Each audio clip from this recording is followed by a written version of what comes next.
How to overcome stage fear. Story for listening and reading. Rina was a bright student. She loved learning and had many ideas to share. But whenever she stood on stage, her legs shook. Her heart beat fast. Her mind went blank.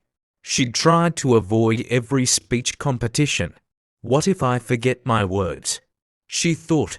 One day, her teacher said, Rina, fear is natural, but if you don't face it, it will grow stronger. So, Rina decided to prepare well. She practiced in front of a mirror.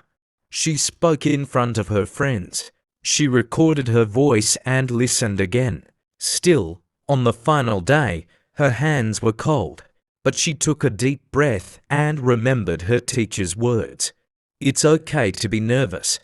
Just speak from your heart. Rina went on stage. She looked at the audience.